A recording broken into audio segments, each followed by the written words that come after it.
Welcome, everybody. This is day 3 of the EU Sustainable Energy Week, the most important policy conference on these matters in the EU. This important session is entitled Lessons from the EEFIG. My name is Peter Sweetman. I am the rapporteur for the EEFIG group and have been since it was founded in the year 2013.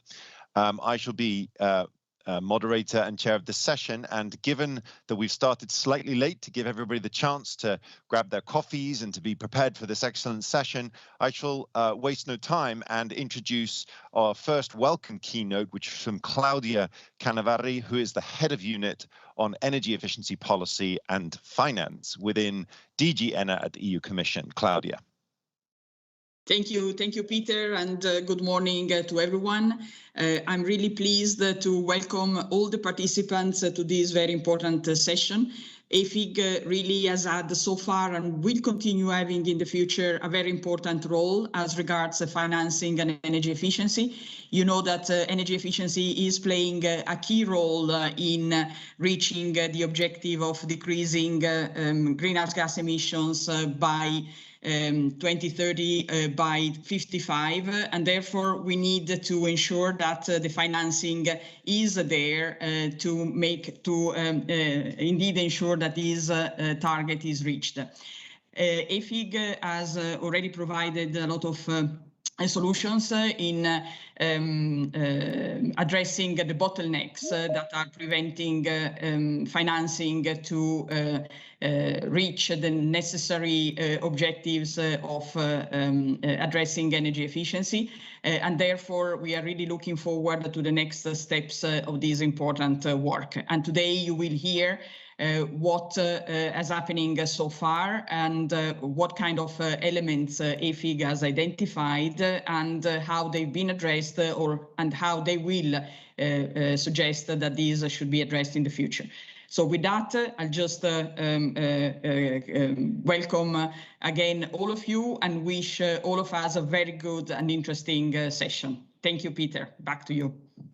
Thanks a lot, Claudia. And just from all of us here, it's fantastic to have the support of you and your team. You have a very active team that supports us on all of the working groups across the EEFIG front. And we're always pleased to have you join us. And I know you have a busy day. So if you have to get to other meetings, then please feel free. Next up, we have the co-convener, which is the United Nations Environment Programme's Finance Initiative. Remco Fischer has been with them since 2007. He is responsible for the initiative strategy on climate change. Remco, the floor is yours. Thank you very much, Peter. Good morning, Claudia, dear speakers, distinguished guests.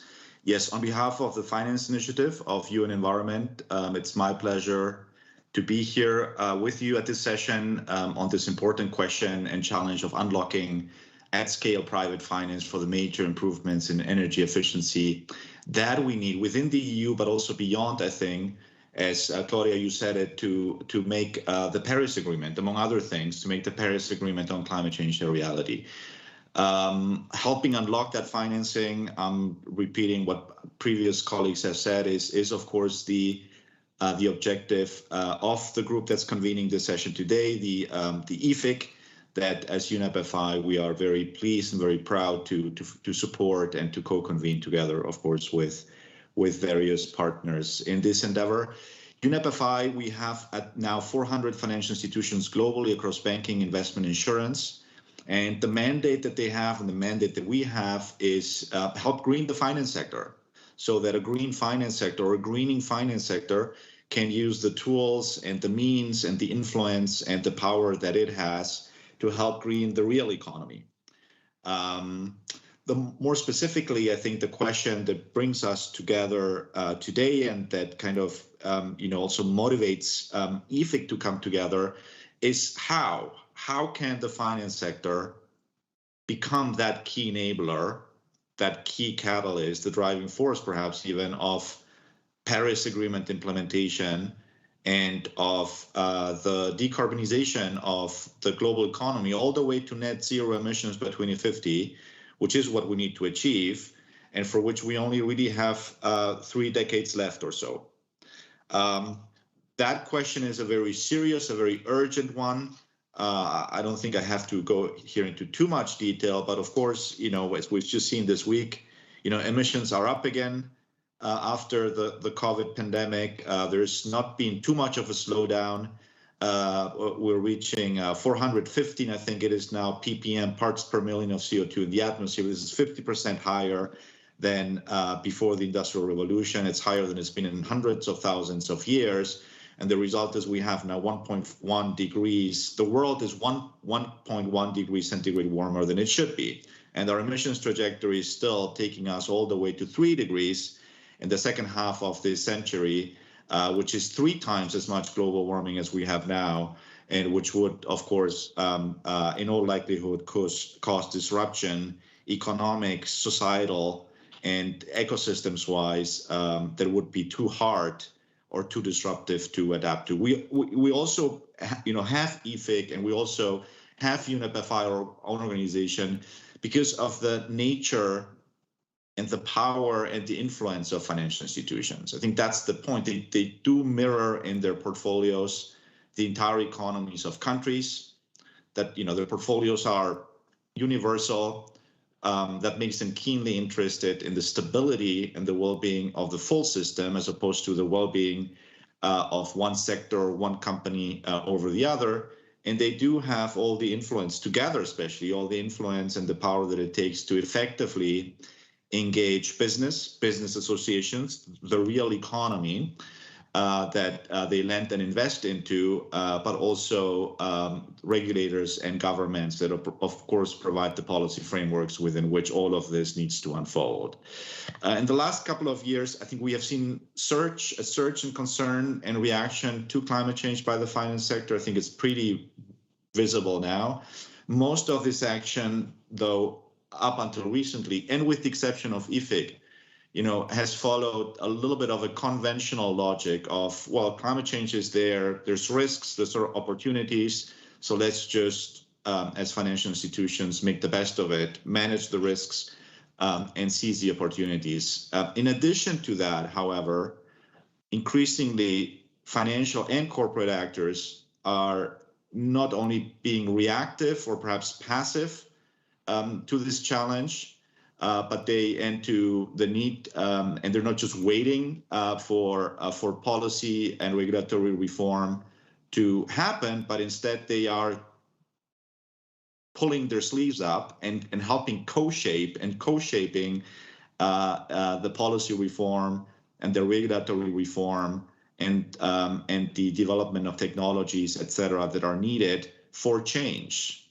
That's really what we're seeing in EEFIG, and that's really opposed, I think, to the private sector simply, calling for these reforms to happen, but then just leaning back and waiting for them to occur. Then, in addition to EEFIG and to these policy and regulation-focused fora, increasingly financial institutions are committing themselves as proactively and as profoundly as it gets to transition their own business models so that they become, and their portfolios, so that they become fully compatible with Paris Agreement and fully compatible with the greenhouse gas emissions pathways needed for the Paris Agreement. And they're doing that by committing to transition their portfolios to decarbonizing their portfolios all the way to net zero emissions by 2050 in alignment with 1.5 degrees in a science-based manner. And to that effect, as UNEP-FI, in parallel to our work on EEFIG, over the last 2 years, we have launched various platforms that allow such financial institutions that want to credibly commit to net zero to do that.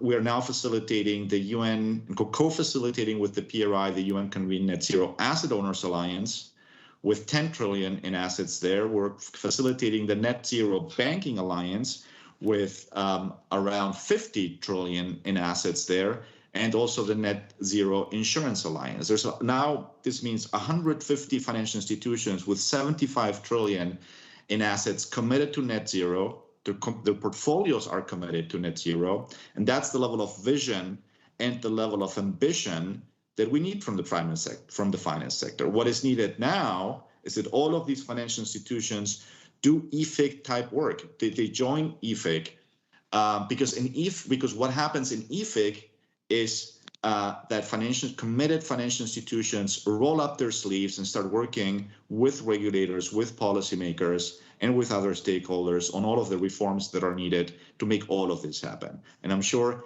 you will be able to witness this and hear and see about this and about the EEFIG experience to date over the next 90 minutes. And I look forward to that. Thank you very much. Back over to you, Peter. Thank you so much, Remco. And just hearing you call out the financial institutions like that about the EEFIG work is so important. If I may, and just before we turn to our experienced panelists and we talk a bit more about the detail of EEFIG, let me just jump in and say we're reading so much about the finance day of COP26. And I know you'll be going, and I know that the UNEP-FI has a number of things planned for that day, which of course is the Wednesday, the first week of the COP. And I'm sure, Remco, you'll be there. There's a lot of talk in the press about financing emissions. So that's financial institutions whose existing loans and existing balance sheets are financing emitting things. We on EEFIG, of course, work with financial institutions that want to finance the saving of things. We're encouraging financial institutions to fund a saving, fund a thing that's gone, a negawatt, a reduction. So do you think that financial institutions kind of understand the difference? And is that a major thing? And of course, importantly, are we going to hear and are you going to promote EEFIG's messages in the Finance Day of COP? I think financial institutions, especially those that have gotten their CEOs to commit to net zero, understand what it takes. What it takes to achieve that decarbonization, which is they need to be working with the industry kind of incumbents on their portfolios, with the emitters, trying to get them to decarbonize too. And obviously energy efficiency to most emitters will be one of the key avenues for them to be able to decarbonize. I think this is understood by the financial institutions that are committing. The second thing that they need to do is also expose themselves perhaps more to the green technologies that are under development and that need to be further developed so that the industry incumbents can use them to decarbonize. And a lot of that is not only energy efficiency. I mean, there's land use related management systems. There's of course also renewable energy generation and other such things. But a lot of that, a good chunk of that here again, can only be energy efficiency related. And I do think that most know this. And to those who don't, I think we don't get tired of mentioning it to them. So I do think that also on Finance Day next week at COP, even if not too explicitly, I think energy efficiency implicitly is the big kind of, not elephant, but the T-Rex in the room. Thank you. Well, look, we look forward to hearing more about that later. Remco, I know you're going to stay with us for a bit. If there are questions that people have to Remco, and indeed, if there are questions that anyone has during the session, please use the Slido. So for those of you who have been with the policy conference for these last 2 days, you'll understand very well how Slido works. You will be able to go into it. You'll find this session if you're registered as a participant in the Sustainable Energy Week conference. You will be able to ask questions to Remco. And as I say that, I notice one of you has already done that. And so Remco and partners, if you will permit us the luxury of asking that question to Remco, one of our listeners or participant has said that financial institutions base their investment decisions on data, and that smartening the energy system increases data availability. What kind of information do you think is needed from SMEs? Right. No, I mean, I think I think that's right. I think everything here is data driven. The good thing about emissions and greenhouse gas emissions and decarbonization pathways is that it is a highly quantitative matter. And so it can be tackled, effectively as long as the data that is required is available. Now, that data very often is not available, but we're seeing it become more available over time. There are now also interesting open source data platforms under development that try to mimic also the same journey that has occurred in the life sciences, to try to mimic when it comes to aggregating, accessing and aggregating the data that's needed. I mean, the same thing applies. I think the data availability is most of a problem, is most problematic indeed, of course, once you go into the SME, as the question here implies, into the SME sphere, and you leave behind the listed companies sphere, etc. Data there too is important. I do think that here financial institutions themselves, banks themselves, can play a huge role in raising the data that they need. They're closest to their SME clients than anyone else. And we see here also interesting approaches, put in place by banks to get that data. Does that have to be in all instances like the greenhouse gas emissions data? No, because most SMEs won't have that. But can it be proxy data that then the banks can use to translate, to make sense of this in a greenhouse sense? It can be. And I think this boils largely down to things like, electricity and other energy consumption and related matters. Brilliant. Thank you, Remco, and appreciate that. And keep the questions coming through the Slido as we speak. So we will quickly ask colleagues to put up the presentation, which I will quickly give to set the scene, if that's possible. So what, there we go. So what I'm going to do for literally 5 minutes, because I think a lot of you watching us may already be familiar with the EEFIG, next slide, is just tell you kind of what we are or what we've done in the recent past and what we're going to do. So this is a group which currently has around 500 members and participants. It was launched in 2013. It is co-convened, as you've heard, by DG Energy and the United Nations Environment Programme Finance Initiative. And it's a platform for debate and for dialogue in order to answer the difficult questions that face the increase in energy efficiency investment and finance activities in Europe. So we're identifying barriers, we're proposing solutions. We wrote a report in 2015 that many of those present here actually contributed to significantly. We are in the process, and we'll hear about that later, of updating those opinions for COP26. And our members include, of course, financial institutions, banking associations, investor groups, industry representatives and associations, energy efficiency industry experts, services representatives from that community of ESCOs and others, SME associations, civil society experts, the International Energy Agency, the European Commission, and UNEP. Next slide. We are structured as working groups. So EEFIG itself, those 500, that sort of cloud of 500 people, are structured into specific working groups. The ones that are listed in this top section here are the ones that are either have completed their work, such as the working group we had on the energy efficiency's role in the EU taxonomy and the tagging of the energy efficient loans. Those that are publishing their work in the rest of this year, such as the evolution of the energy efficiency financing practices, who will be publishing in COP26, financial performance of loans for energy efficiency improvements this year, multiple benefits of energy efficiency projects this year, further improvements in energy efficiency in industry this year, and the energy efficiency in the framework of the next multi-annual financial framework, which will be next year.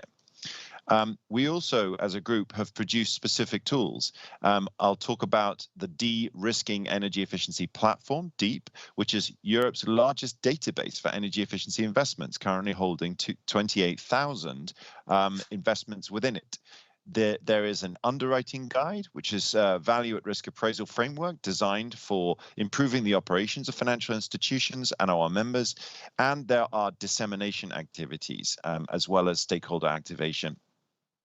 The 3 phases of the EEFIG are shown in their date ranges on the right-hand side of the slide. Next slide, please. Oh, I think you're seeing a different slide. Okay, now you're seeing the DEEP slide. I don't know if the slides were slightly out of sync with me, but the DEEP, the DEEP or the de-risking energy efficiency platform is a pan-European platform. It has 24,000 energy efficiency projects in it, both on the building side and on the industry side. That data has come from 32 data providers whose logos you can see on the bottom right-hand side of this picture. And it was recently relaunched as Deep 2.0 with additional functionality. Now, those of you who are not familiar with Deep will be interested in it because it's a fantastic benchmarking tool. If you're a project promoter, or if you're a financial institution and you wonder what kinds of paybacks you should have on projects, what technologies are other people using, in what country are different technologies more prevalent in energy efficiency projects, these are the exact kind of questions that you can ask the Deep database, and it will provide you a real life set of examples that you can use to guide your work. Next slide. So as I mentioned before, sorry, if you can go to the next slide, there's probably a slight delay between my saying next slide and the next slide appearing, but the next slide says that EEFIG is delivering new insights for COP26, and indeed we are contributing via our colleagues at DG ENER to the Fit for 55 package review, which of course is the enormous legislative package which will help Europe adjust its climate and energy trajectory to be able to reduce greenhouse gas emissions by 55% or more by 2030 from a 1990 benchmark level. Next slide. And in that spirit, we are organizing an official side event to the COP26 meeting. That event will take place on the 4th of November, and it's at 6 p.m. Central European time. I'm going to ask colleagues to send a link to be able to register to that event to all of you present. I'm uncertain whether people in this meeting can see the chat. We could copy the link into the chat, perhaps, or we can ask colleagues to convey that link to you.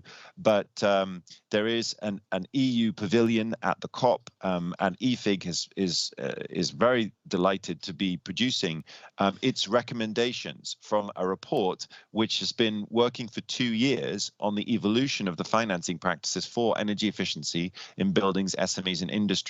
Essentially, this amounts to EEFIG 2.0, which is the update of the EEFIG's opinions that we had given to the Commission in 2015.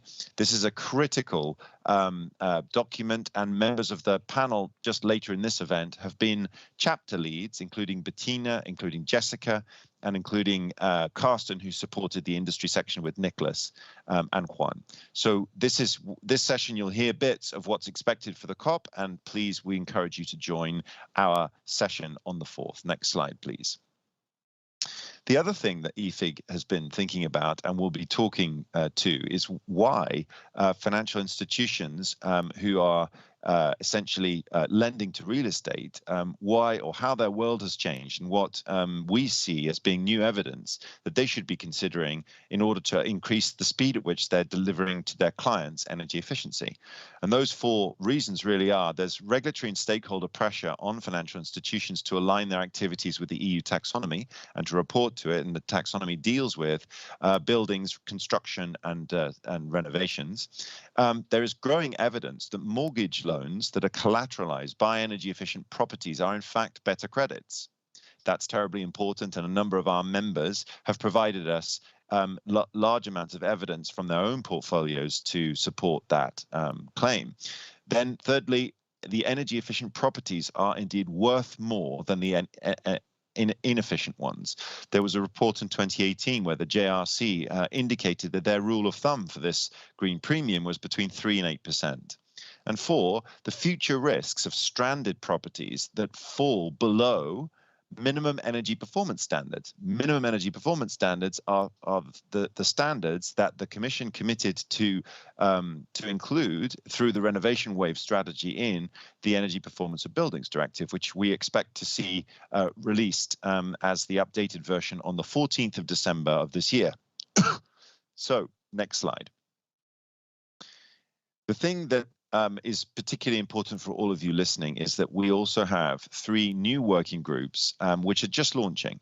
That means that these working groups may and indeed are in some cases still looking for new members, which means that if any of you present feel the need or the wish to join or observe one of these working groups, then the way to do that is to go to the EEFIG website, and that link will appear at the end of my presentation. So what are those 3 new working groups? They are a working group specifically looking at the practical guidelines and the implementation of the energy efficiency first principle in the context of financial institutions.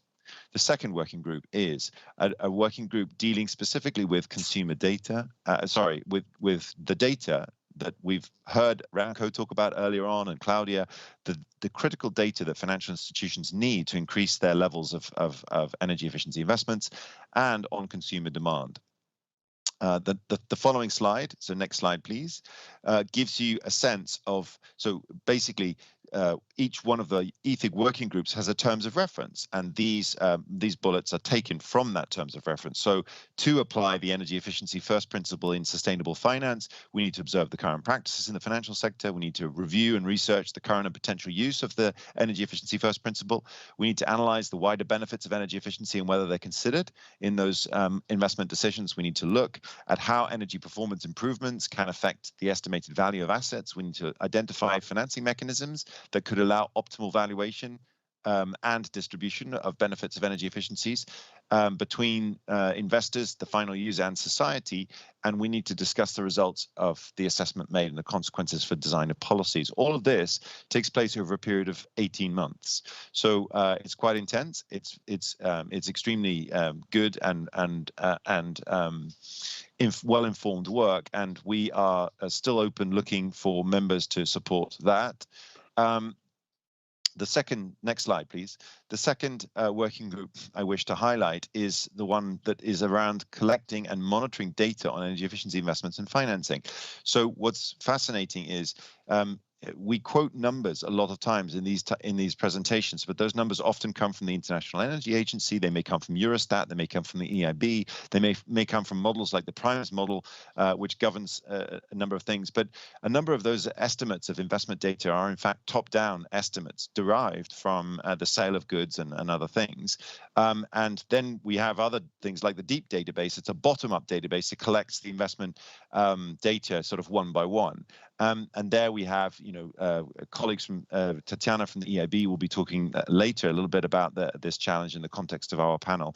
But what we're trying to do with this working group is to set out clear definitions and terminology to basically set up a framework so that we can understand who's collecting what data and what is needed to be measured or estimated. We're going to identify the relevant data sets that already exist to collect data, because there are a lot of them, and the EU has also been funding data-based projects through its Horizon 2020 program and continues to do that through its LIFE program. And indeed, there are a number of calls open at the moment in the LIFE program for people who are interested in the subject to also contribute to. There is also a section related to developing the best methods to capture, process, and organize data on energy efficiency investments over time. Again, work just beginning. The call is out for members, and if you feel that you have a particular interest to join this working group, please write to the address in the Commission's website. And finally, the next slide, please. We have a working group which is led by Carsten, who's joining our panel, and colleagues, which is on stimulating consumers' demand for energy efficiency investments. And this working group will be identifying and assessing the main barriers and drivers to stimulate demand for energy efficiency investments for consumers and final users. It's a critical area. I mean, so much of our reports and what we say is that if only there was more demand for energy efficiency and energy savings, there would be more financing that would just become available. This group will also identify the best practices that are currently available and how to replicate them, and under what circumstances that replication will grow, how to establish a platform for dialogue on stimulating consumers' demand, how to formulate general and specific differentiated recommendations on what tools and policy instruments are the best ones for all of this, and identify ways to address split incentives. Split incentives are the things that prevent owners and occupants of buildings per se from aligning on saving energy, because often owners don't pay the energy bills, and so there's a difference of incentives there. So as I said, final slide, please. Next slide, please. This next slide, apart from thanking you for listening, also gives you that that website address, which is the ec.europa.eu domain /EFIG. So it's quite easy to remember. You just need to spell EFIG correctly, which is EEFIG, not EFFIG. So you can go there, you can sign up, and you can send an email to our support teams and notify us of your interest. So with that, thank you very much. I will now hope that you are all fully informed as to what EFIG is doing, what it's done, and what it's about to do. And with that, it gives me enormous pleasure to welcome Tatiana Bostiels. Tatiana is a senior member of the energy efficiency team of the European Investment Bank. Tatiana has also been a contributor to the EFIG since the beginning, and I'm in debt to her forever for having provided us enormous amounts of feedback and inputs directly to our work over time. She is also a member of the EFIG Steering Committee, which is the governance body that helps the EFIG decide what topics to research and to review the quality of our work. So Tatiana, thanks for joining us, and please take the floor. Thank you, Peter. Very kind words. I'm very, very pleased to be here today at the Sustainable Energy Week, the policy conference. And what I would like to do, indeed, having contributed to EFIG now for a number of years, as a number of our fellow speakers today, is to take a little bit of time to take stock on what we have done since 2015, which was the time when we released the last report on the evolution of the financial practices in energy efficiency. And then look at what in terms of the progresses, but also the challenges, and then point to what my colleagues will share with you later. So I will just introduce that. For me, in terms of energy efficiency, one important point is that what we have found over the years is you need to take an integrated approach to energy efficiency. You cannot have a standalone silver bullet that helps you. It means that you need to ensure that the policy is appropriate and well enforced. You need to have a range of financial instruments that enable a blending of loans, incentives, grants, and more recently in-demand guarantees. But you also need to have a pipeline of projects which are financeable and have risk associated with finance requirements which match. And this is where project development and assistance is key. And I will come back to that, so let's keep it in mind. But before, maybe, what is the challenge? And we have heard it already from Remco, from Peter. So I'll just put it a little bit into perspective from a finance institution aspect. And I will use some examples from the EIB, but I think that applies as well to KfW, to EBRD, and other public and private finance institutions. We know that the challenge is to increase the renovation rate by a significant amount, by 3%, and that we need at least to double the EU investments in the EU, which means in average about 280 billion investment per annum. To put it in the context, that is about doing the Recovery and Resilience Fund in about 2.5 years. And so this is just for energy efficiency. So this is really significant. To put it in context, to date, we only invest about 60 billion of euros on energy efficiency per annum. So we have a long way to go. In the EIB, we are one of the largest development bank in the EU, and we have a relatively large investment of between 70 and 80 billion per annum in general. And of that, only billions are invested in energy efficiency, even though we've been increasing that considerably over the years. So this is just to show that, as was mentioned by Remco, we need all financial institutions to join on energy efficiency and to ensure that we can scale up significantly those investments. So the challenge remains extremely big. So what progresses have we done since our landmark in 2015, which really set the scene of what needed to be done in the perspective of finance institution. First, we are now 500 members. As Peter said, we have grown. It's a significant amount, which I think really reflects on the recognition by a number of financial institutions that the energy efficiency first principles need to be applied as part of our actions to address climate and ecological transition. So we have done some good progress, of course, in terms of, as part of this integrated approach, in terms of policies. We have now a very large draft of policies focusing on this from the Green Deal, the renovation wave, as part of the Fit for 55, building and energy efficiency are a key element of that. Good progress on public procurement, some discussion in terms of capital relief. So good progress there. Never, still quite a lot to be done, especially when it comes to implementation of those policies on the ground. In terms of the markets, in terms of the supply of finance for energy efficiency, you will find in the analysis that we have done that the number of financial instruments available to finance energy efficiency has grown significantly. They have also increased in scale, which is really important in addressing the demand for energy efficiency finance.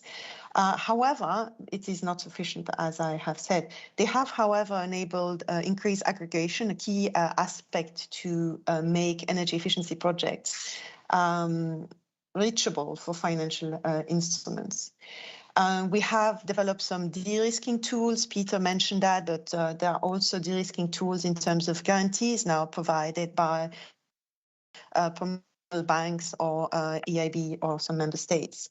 The secondary market, I would say that's really still early stages. There should be more contribution from secondary market, but there's still a perception of risk which is too high. So we have mainly seen secondary markets in the kind of the low-hanging fruit, public lightings and the like.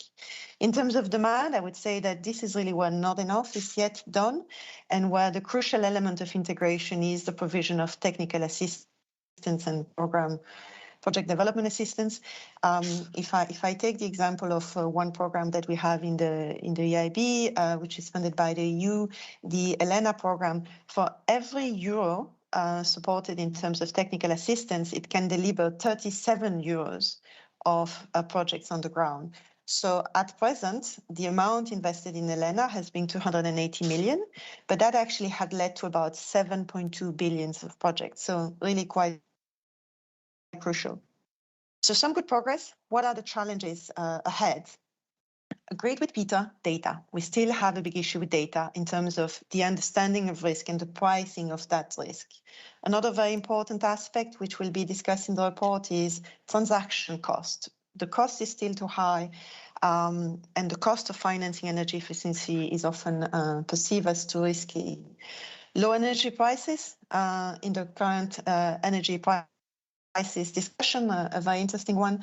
What we do see, though, is that maybe the key question is not so much the low energy prices as not accounting for the multiple benefits of energy efficiency. Again, that will be reviewed in the report. We've heard the valuation of assets, which is increased, mortgage getting better credit, and of course, the future risk of stranded asset going forward.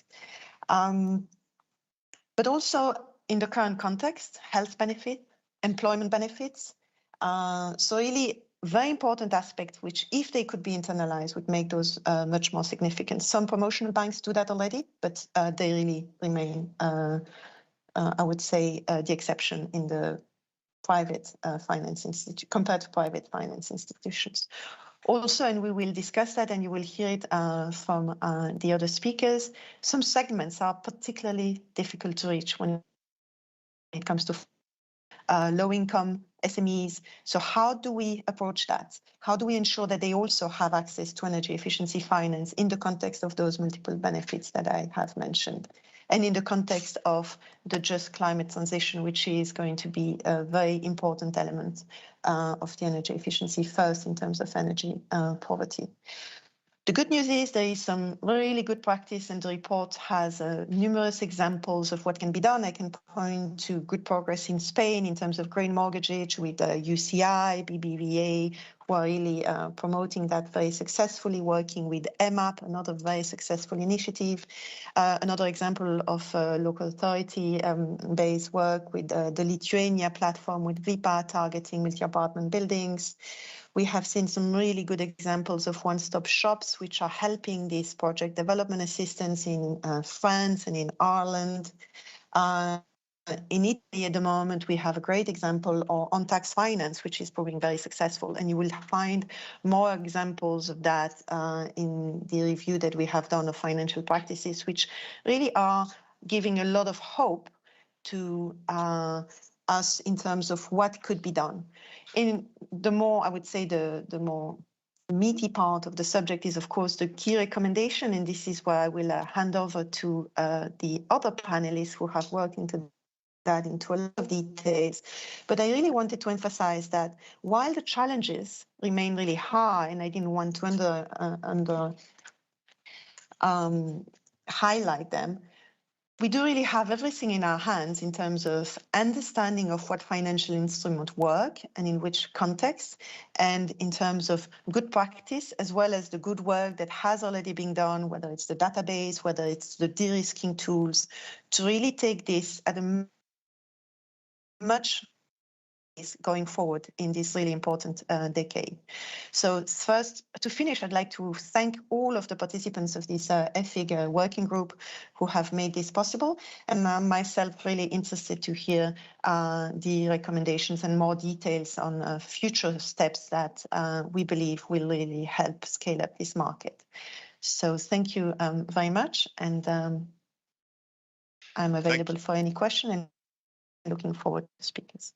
Thank you, Tatiana. And I particularly appreciate your availability. The EIB, as Europe's climate bank, is one of the largest investors in the world in energy efficiency. Having your experience here is of extraordinary value both to the group and to this conversation. So what I'm going to ask Tatiana is, I know you have a real estate background coming from Hermes, a large pension fund manager in the real estate area. So given that Jessica Strombach, who is the managing director of Dual Assets Europe, is having trouble joining us today because of technology issues, and she would have been a panelist, but instead of her addressing buildings, I'm going to ask you at this very last minute, Tatiana, if you would be able to step into her large shoes in that panel and perhaps stay for to address questions on buildings. Thank you for that. Without further ado, and thank you, Tatiana, I have questions for you, but I'll perhaps use the panel as an opportunity to ask them. So without further ado, we are going to move now our session into a panel debate.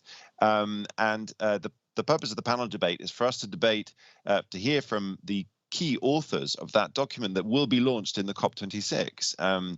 Those key authors have been responsible for different components of that. So Bettina Dorendorf is the head of sustainable finance at KfW, which is Germany's policy bank, one of the largest and most constant funders of energy efficiency in buildings and in industry and SMEs in Germany and outside. And she will address the frame of the first chapter, in fact, of that work, and then that would be followed, would have been followed by Jessica Strombach, who can unfortunately not join us. And so what we'll do is we'll move those sections around, and Carsten Glenting, who's the head of strategy at VM Consultancy, Carsten is also the co-lead of a number of the working groups that I've previously mentioned. He is an expert in industry and SME energy efficiency, and will be commenting on the third chapter of our report that deals specifically with the issues needing to build on the best practices in that sector. And then we'll perhaps close the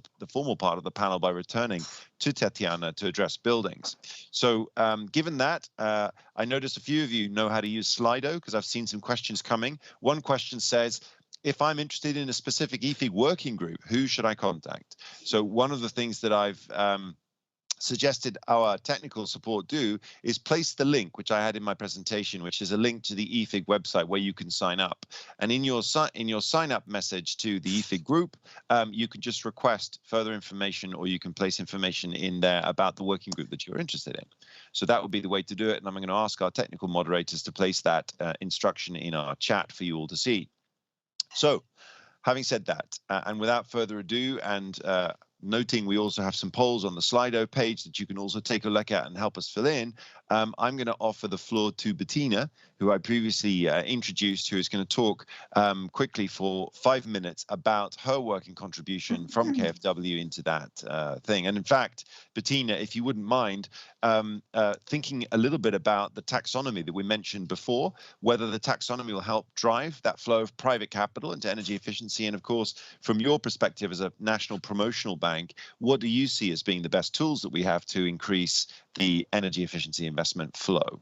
Thank you. Okay, so first of all, good morning, and thank you for inviting me to speak on this panel at the EUSEW. It's a pleasure to be here today.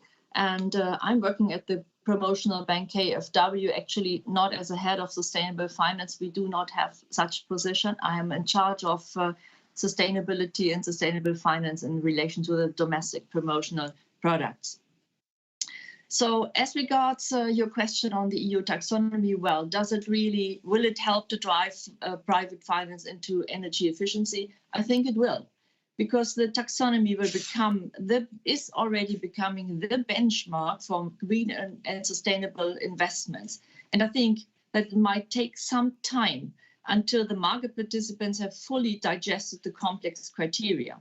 However, I'm convinced that the current problem as regards the lack of data and information to report on the taxonomy will be solved to a good degree in the next, say, 24 months. And I'm also quite sure that there will be an emerging service industry to help market participants to tackle with the data challenges. So, but as well, I think the EU Commission can speed up this process by delivering a more clear guidance on the implementation of, for instance, the do no significant harm criteria.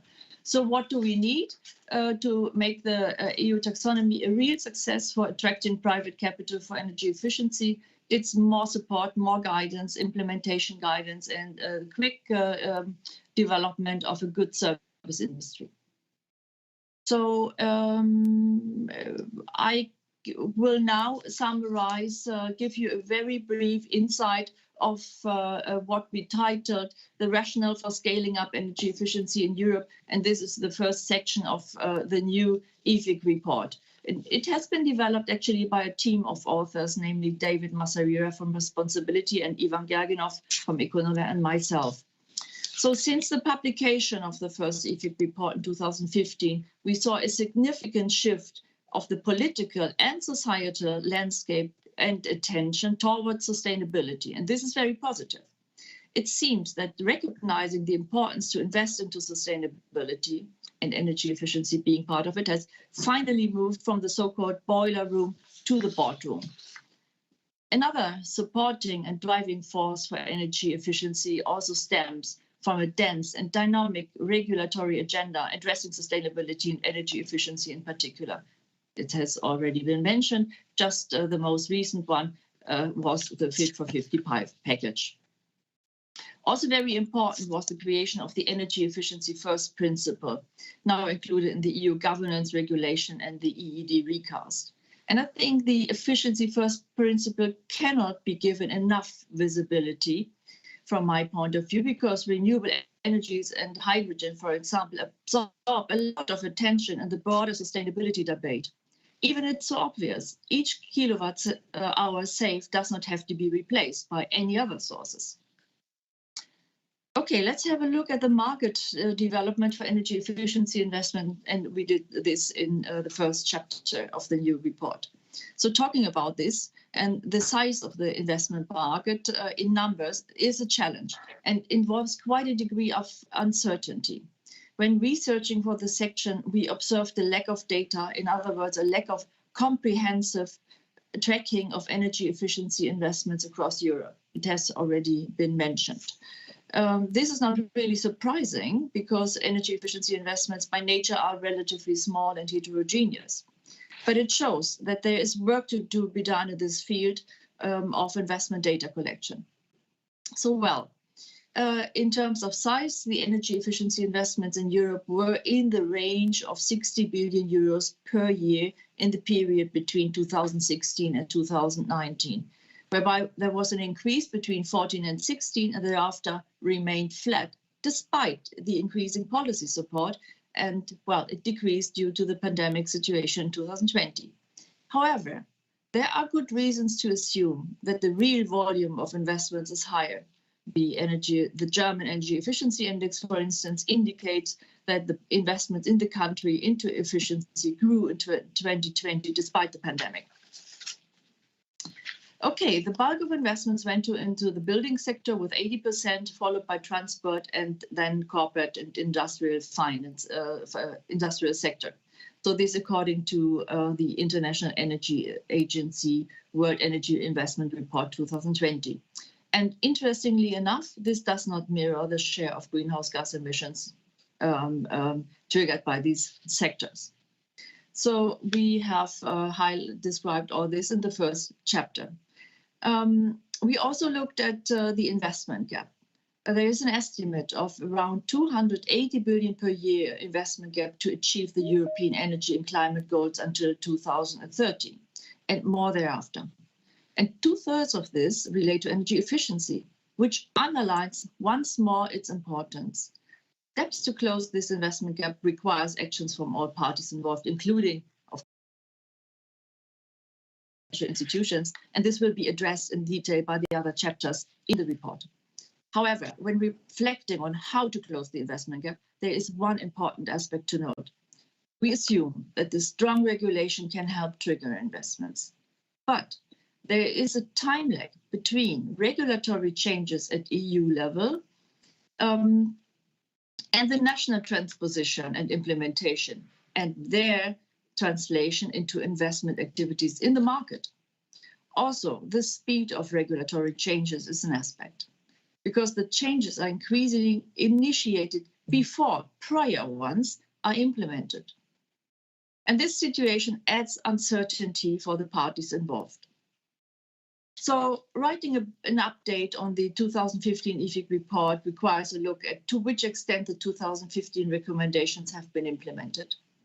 And the result is there has been progress, as I just described. However, the majority of the recommendations of 2015 remain relevant also 5 years later. It has already been mentioned that there is a wonderful database called DEEP, which has been put in place, an underwriting guide for energy efficiency investments, and also progress as regards the review of accounting rules for public authorities, making it easier to invest into energy efficiency with the help of energy service companies. So last but not least, the first chapter addresses the impact of the high-level expert group on sustainable finance recommendations on the current landscape of sustainability regulation. It has been mandated in 2016, and the influence was considerable to build a vision of the European Sustainable Finance Strategy. Their findings and recommendations built the basis for the EU Action Plan on Sustainable Finance from March 2018. And I only like to highlight one important one, the establishment of the taxonomy for sustainable investments, a common language and standard implemented through the regulation and associated delegated acts, and in this process, setting a new benchmark for green investments, including energy efficiency. And with this, I hope I raised the appetite to reading the full analysis, and thank you very much. Open for questions. Thank you, Bettina, and thank you so much for your contributions to our report and for your detailed assessment. I think in the interest of time, we're going to ask you to put your questions into Slido. We're going to take them as a panel, just when all the panelists have provided their introductory remarks. So I'm absolutely delighted to say that just in the nick of time, Jessica Strombach, who is the Managing Director of Dual Assets Europe, and who contributed and led the work drafting Chapter 2, which is on buildings of the report, has been able to join us. So thank you for that, Jessica, and welcome to our event. Jessica, you've been working on buildings. You're also thinking a little bit about the financing gap in small projects. Aggregation is a serious challenge that we've noted in our very first report and continues to be so, particularly as these projects tend to be below a kind of euro 1 to 5 million minimum threshold. It's very hard to spend 5 million euros in a building on just energy savings technologies. So perhaps, Jessica, you'd be kind enough to perhaps introduce yourself, your perspectives on that from that work. Thank you. Sure, thank you very much, and delighted to be here. Yes, so the small investments in buildings form approximately 80% of all investments that are required to meet the European objectives. Therefore, in order to do this, in order to be successful, we must reach the entire market rather than only the larger projects that are with public entities or with building management firms that have multiple projects and are able to do their entire portfolio. If I begin first with the reality today within building management firms, which will own portfolios of buildings across the country and sometimes even across Europe. These are really managed as assets like any other financial asset. And the owners of them, the managers of them, really are looking for the smallest increase in returns. In this situation, taxonomy and the price of carbon are beginning to become important enablers or motivators for starting to review increasing the value of these buildings through improving their efficiency. This is good, and this must continue. So the pressure on these larger firms to upgrade their buildings through lowering their carbon footprint, or because they have to lower their carbon footprint, is an important motivator, and in our experience, we've been very happy to see it. Unfortunately, this really does not cover the European need, and of course not the global need either. Most investments that we work with, and also for those that work with updated this chapter, they are below the 500,000 mark. And investors really do need, and this includes banks, in order for an investment to be interesting. And by interesting, I mean something that they will go the extra mile to make possible. It needs to be at least above 5 million, although some investors have now specialized to go toward be close to 1 million. And this means that to meet our challenge in Europe when it comes to buildings, we have to continue the work that the Commission has already begun around aggregation, around standardization of contracts, around standardization of risk assessment criteria. This is something that we have been involved in, and what we have seen when we do that over a number of years is that these investments, because they're very small investments, but you are able to package and sell them, and this is a means for increasing the flow of projects across Europe. It is therefore one of the conclusions of Chapter 2. And the other conclusion of Chapter 2 was to strengthen the signals to the market in using all tools available to all of us, which is, for example, mixing grants with private financing, making requirements on building owners, and enabling them through other technical support means such as training for providers, etc.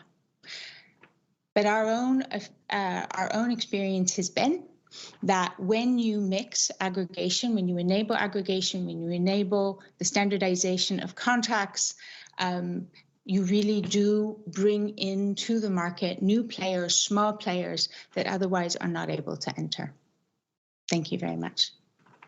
That's brilliant, Jessica, and thank you so much for always focusing on how to bring more of those smaller players into the market. I know it's for an aggregator like you, it's actually a fairly thankless task, and I wish there were more of organizations like Joule out there that are supporting that, and that's perhaps one of the things that we need to develop going forwards.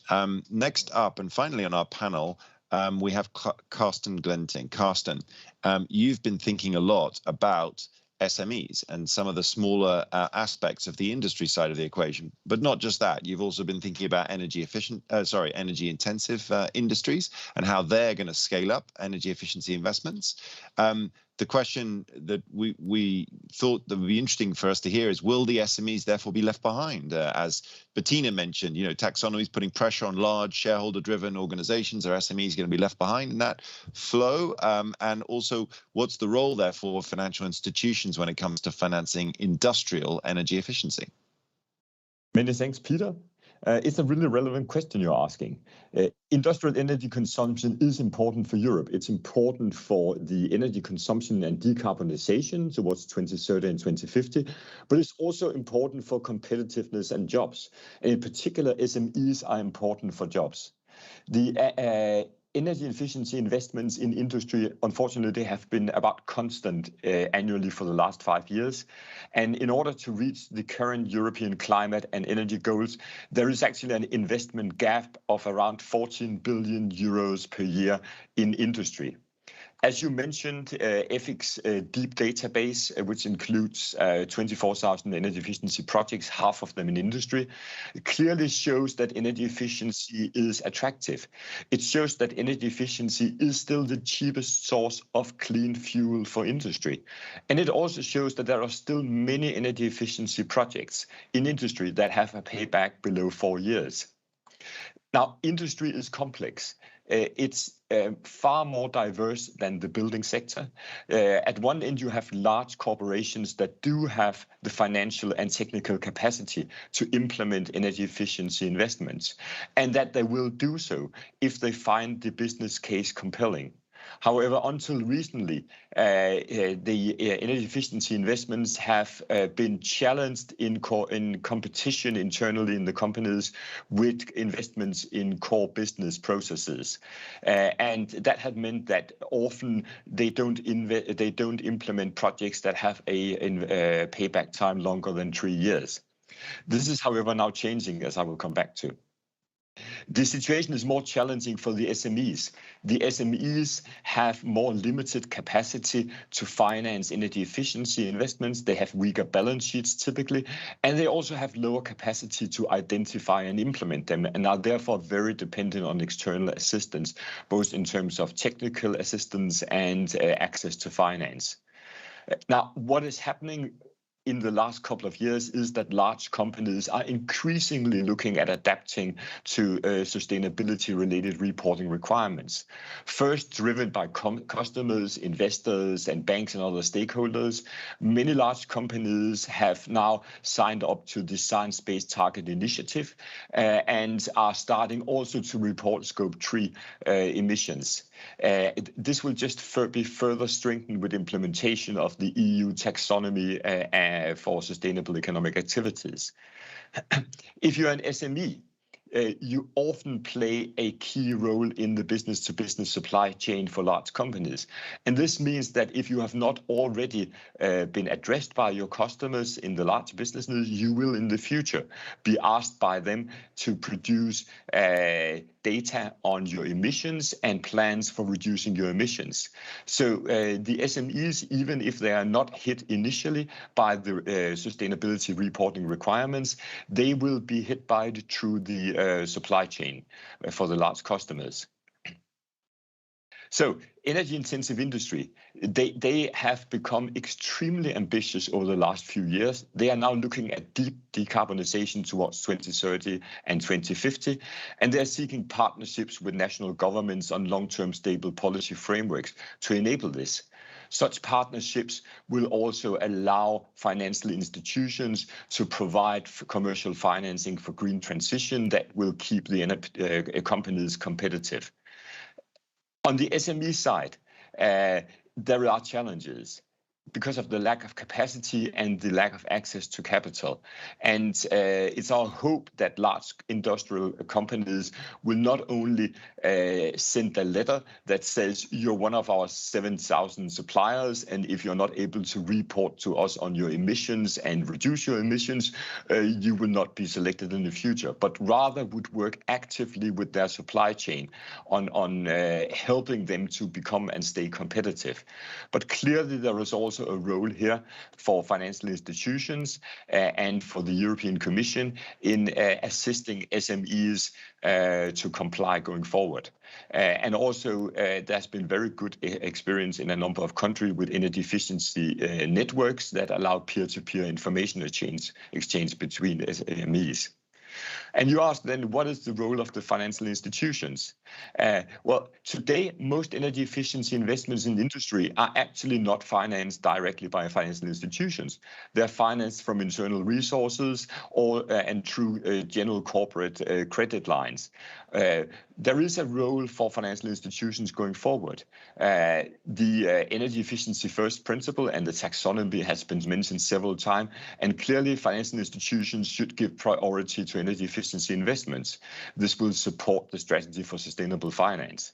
And they should systematically evaluate the benefits of energy efficiency projects in their risk assessment of industrial clients and develop and provide targeted products such as energy efficiency credit lines. Hopefully also they can take a proactive approach with their client base and industry to facilitate access to deeper decarbonization. And in this context, obviously deeper decarbonizations means longer payback times, means more risky types of new technologies. And this will require de-risking instruments, but they are available through the European Union's funding mechanism. For instance, Horizon Europe and the Innovation Fund. And then finally, clearly the SMEs need special attention. They have the combined problem of lack of balance sheet and lack of technical resources. So they need financing from ESCOs and special purpose vehicles, and more work can still be done in that area on providing financing for such vehicles. Thank you. Thanks, Carsten.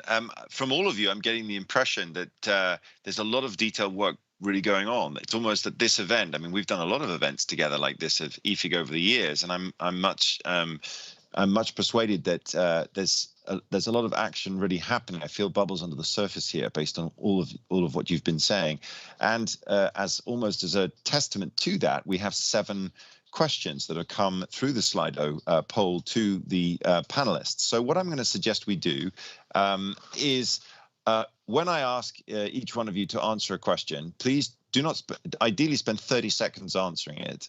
So these are not 5-minute answers, because otherwise we won't get through the questions and we won't get through the opinions of each one of you. So I'm going to sort of rapid fire questions at you, quick answers, and then we'll move on. The first one, I think, Tatiana, I'm going to ask to you, because EIB's names come up a few times in the questions directly. But the specific one I want to ask you is the renovation wave strategy that was launched in October of last year intends to renovate 3.5 million buildings a year. So that, to me, feels like considerably more than we've been able to achieve ever before. Do you think financial institutions are prepared for that? And what is the EIB doing to support that renovation wave? Yes, thank you, Peter. And we all agree that this is more than what we are doing today. This is what we need to do, and it will be indeed ambitious to deliver. But the EIB and other national promotion banks are very much gearing to provide support and as I said, not only finance, but technical support to achieve that very ambitious objective. So as I have mentioned earlier, and indeed Jessica in her presentation, the key is going to be an integrated approach. So we do need to have member states putting together this policy and ambitious plans that there is also a question on that in the chat. But it's about integrating. It's not just about providing finance, because as we have said, there is actually more that it needed, especially in terms of technical assistance and project development assistance. And so indeed, the EIB and other promotional banks are providing technical assistance to a range of factors. Over the years, the technical assistance has increased to include not only the promoters of project or ESCOs, but also final beneficiaries in terms of individual to one-stop shops, and also financial institutions. So the EIB, for example, we are now helping a number of promotion banks and banks in numerous member states to establish energy efficiency instruments by actually helping to train the bankers themselves. There's a question about NGOs. I do not believe we actually provide support to NGOs, but all of the other parties, there is technical assistance available. And it's this combination of having the appropriate financial product in place and increased in scale, as well as the technical assistance. I think that there's another point which is really important in the question, which is about the long-term aspect of the loans. And I think, to be very honest, in this call, this is still one aspect where promotional banks and development banks are struggling to match the lifetime of the buildings, for example, in terms of the length of the loans or the blended products that they can offer. And this is still something that needs to be addressed indeed. Thanks, Tatiana. Jessica, I'm going to ask you the question on technical assistance, because you heard Tatiana talk about it, and you are effectively a sort of one-stop shop. You've been applying project development assistance and technical assistance lines. What does it feel like? Is there enough out there? Are they easy to get? You know, are your financial institution partners working with them? So financial institutions are generally speaking happy when a project has gone through a technical assistance program, assuming that they are really interested in the sector at all. And I think it's important in these discussions that we're just honest about a certain amount of disconnect between a head bank's policy and what a branch bank will actually be able to handle. And you have to remember that a small project is going to be dealing with the reality on the ground in whatever village, town, city they happen to live in.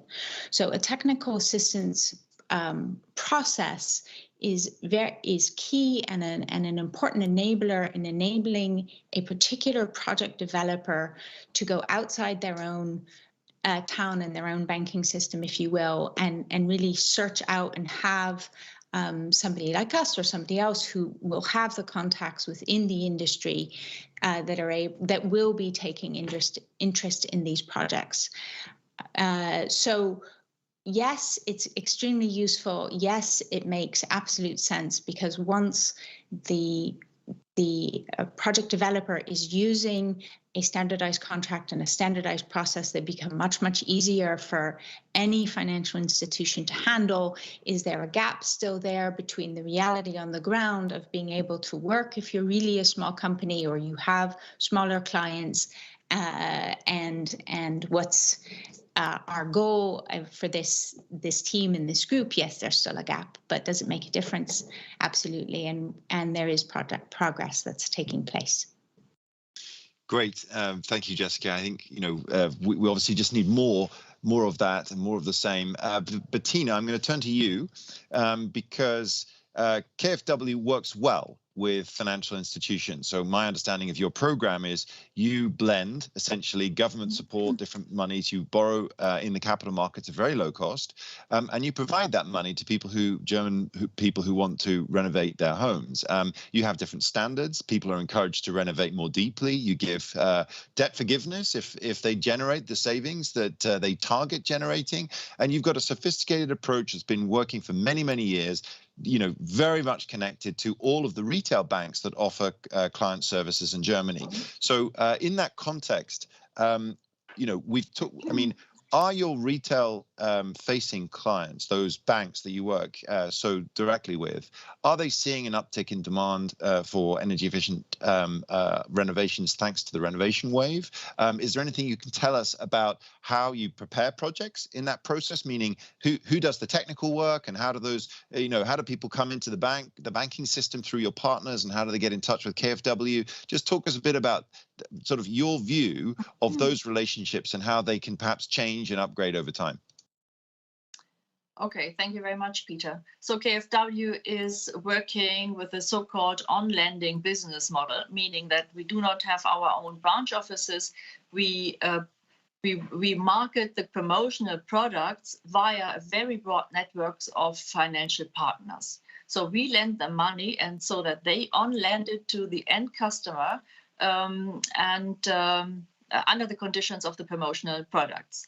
So in Germany, there is the federal promotional scheme for energy efficiency in buildings. And indeed, the main advantage or the main feature of this program is to blend loans and grants. So there is a high grant element. The grant element is increasing.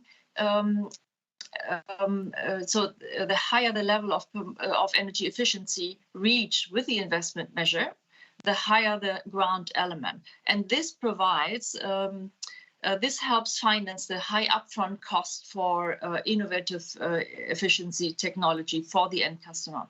So another very important element is the mandatory involvement of an energy expert. So this is an integral part of the promotional product. So we have two very important components. We have the blending of loans and grants, and the grant element increases in line with the degree of efficiency. First, and second, there is an integral involvement of an energy expert helping to tackle with a complex technical setup of an efficiency project, and also supervising the proper implementation in line with the promotional conditions. So I think these are the two core elements. Whether this has an impact on the renovation wave, I cannot tell yet. However, what we see is really an important uptake of demand, and for new construction, but also for refurbishments. So thank you for this.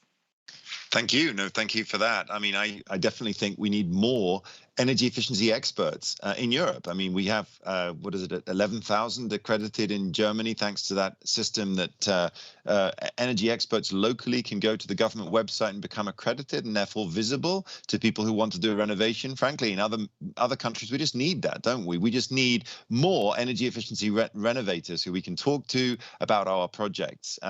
One of the things which I've been suggesting that partner banks and banks across Europe should implement is a mortgage portfolio standard. A mortgage portfolio standard would require them to basically look at the energy performance of their mortgage portfolio and upgrade them in line with the Paris Agreement. But hopefully we'll hear more about that in the context of COP, because I want to bring Carsten back into this conversation. Carsten, you've talked about industries, access to capital markets, and we've also heard Bettina and others talk about the EU taxonomy. Can you talk us through how that is going to really impact energy efficiency investments in industry?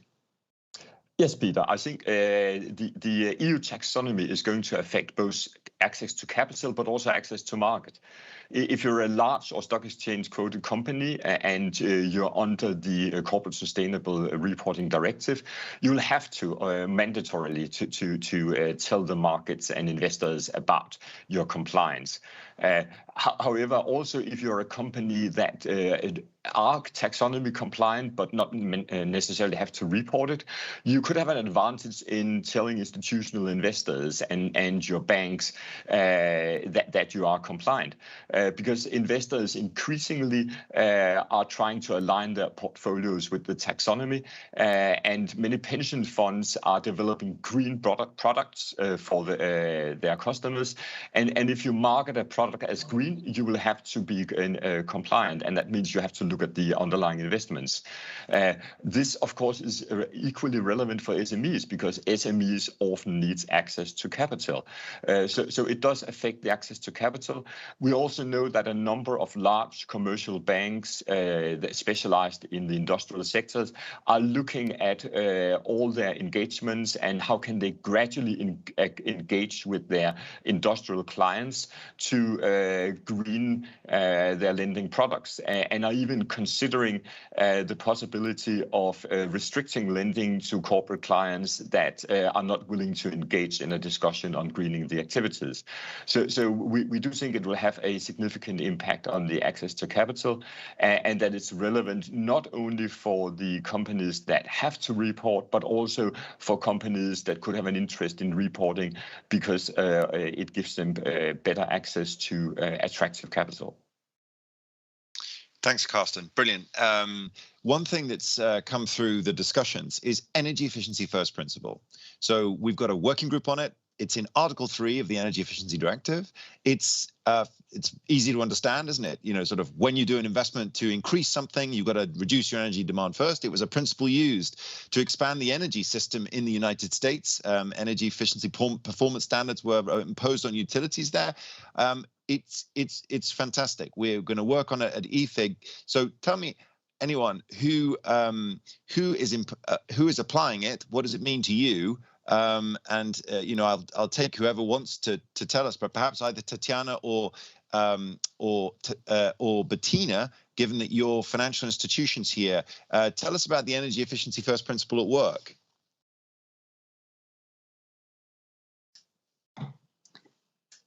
So I can start. So energy efficiency are really important for EFW's promotional activities. We have many years of experience in deploying promotional products, loans and grants for energy efficiency in the building sector. That has been a large flagship program, now converted into a federal program.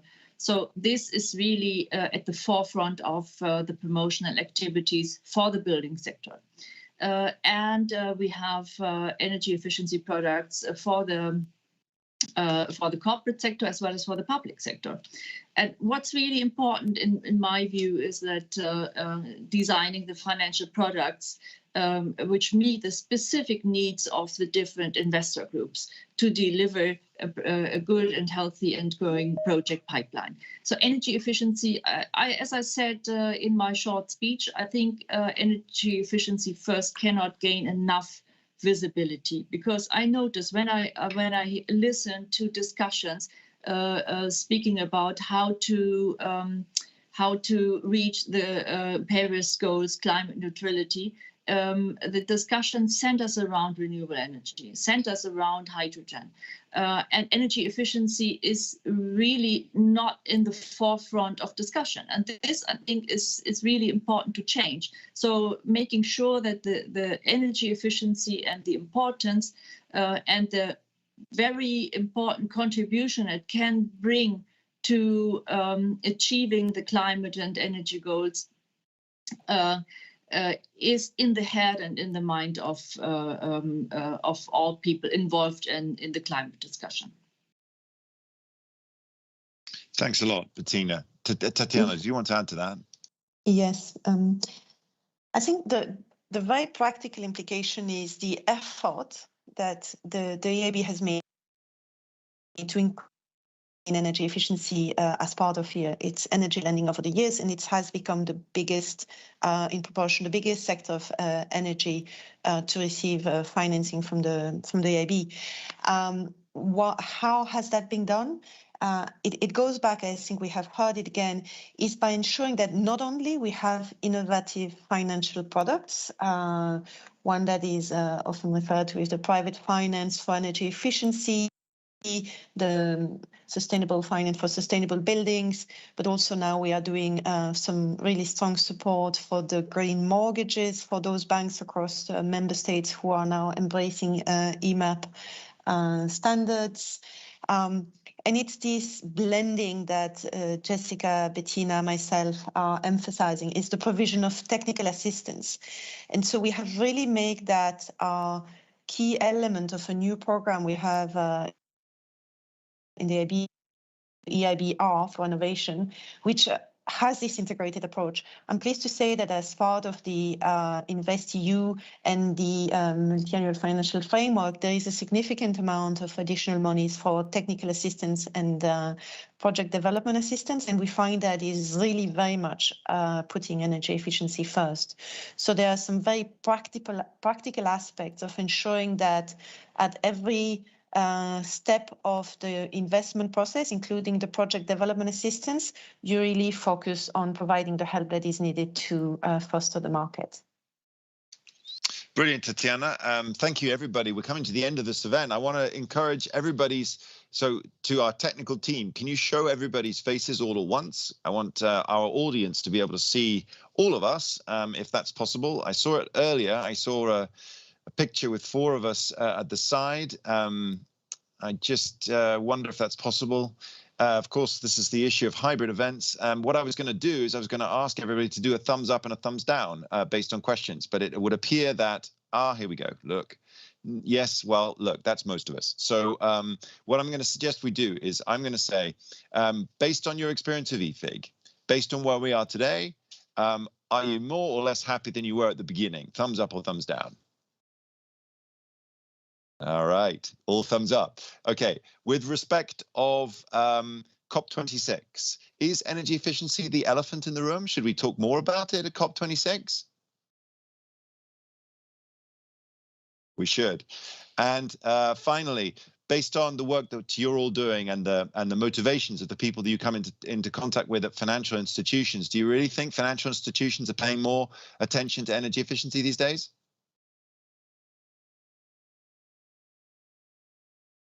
Okay, middle. All right. Well, listen, we've got more work to do, all of us. Thank you so much to everybody for listening to this session. You'll see the recordings. You will also be able to get in touch with us through the links that were placed into the chat. I look forward to welcoming everybody on the 4th of November at 6 p.m. to the EU Pavilion session that the EFIG will be hosting, where this report you've heard us preview will be formally launched. I encourage you to read it. It's a long but important report, and hopefully you'll be engaging with us further on that content when you see it. So thank you very much to all of my panelists and speakers here. It's been a wonderful event, and thank you to the European team and the technical team for supporting us throughout this important policy discussion. Thanks very much. Goodbye. Thank you. Bye.